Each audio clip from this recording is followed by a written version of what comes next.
In the relentless heat of the desert, Ishmael, the firstborn of Abraham, is born. Not the one chosen for the great covenant, but a young man who also carries an unexpected promise. Son of Hagar, an Egyptian servant, Ishmael bears the weight of rejection but also the strength of his own destiny. God heard his cry, and even without being the heir of the promise, Ishmael was blessed. He would be the father of a great nation. Thus, he grows, shaped by the desert, resilient, a survivor who finds strength where others see only abandonment. Today, we'll delve into Ishmael's story, showing us that even on the fringes of the main narrative, there is a place reserved for great destinies. In the relentless heat of the desert, Ishmael is born, the firstborn of Abraham. Not chosen for the great covenant, but a young man upon whom rests an unexpected promise. The son of Hagar, an Egyptian servant, Ishmael carries the weight of rejection but also the strength of his own destiny. God heard his cry, and even though he wasn't the heir of the covenant, Ishmael was blessed. He would become the father of a great nation.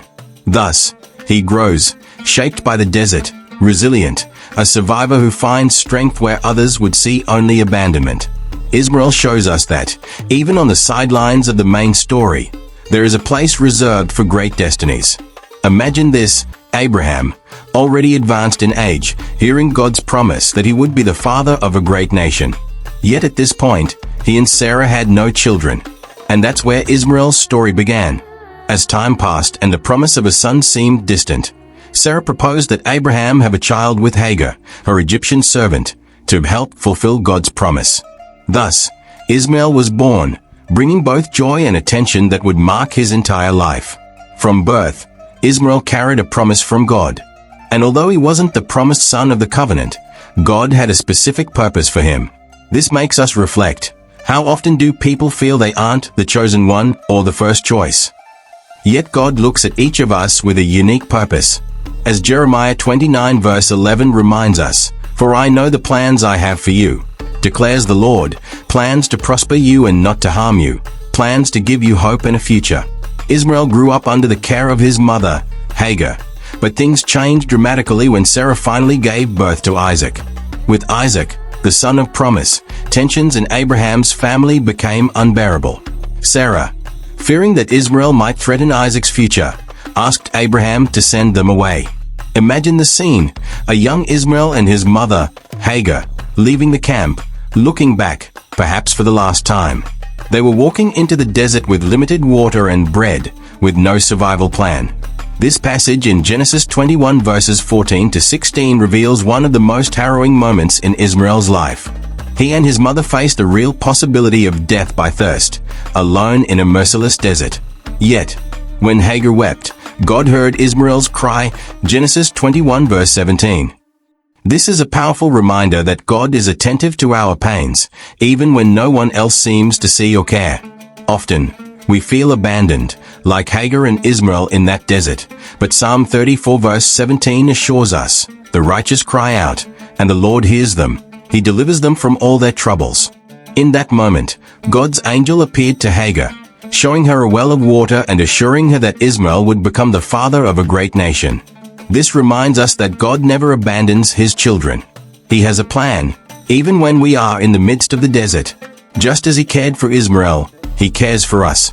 From that point on, Ishmael was raised in the wilderness of Paran, becoming a strong man, known for his skills as an archer, Genesis 21 verse 20.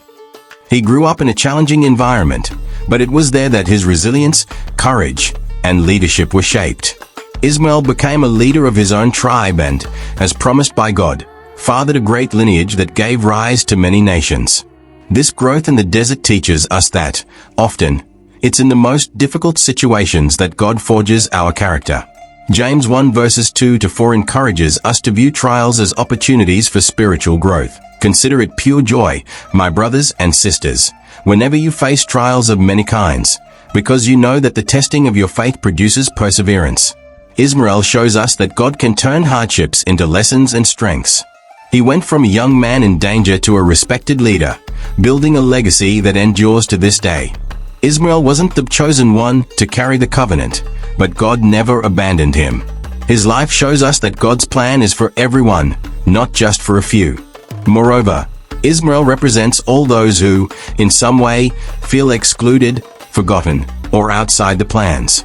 The promise made to Abraham was fulfilled in Ishmael too, as he became the father of a great nation, and his life is a testament to how God sees beyond human expectations. When we think of Ishmael, we remember how trials shape faith and guide us to purpose. His situation reminds us of Romans 8 verse 28, where Paul says, "And we know that in all things God works for the good of those who love him, who have been called according to his purpose." Ishmael's desert became a place of revelation and strength, showing that God uses even the most adverse circumstances to shape our destiny. Even without being the son of the promise, Ishmael is part of God's greater plan. He reminds us that divine mercy reaches everyone and that, often, blessings come in unexpected ways. Ishmael lived a different life, but he was blessed. His story reminds us that God can use any of us to fulfill his purposes.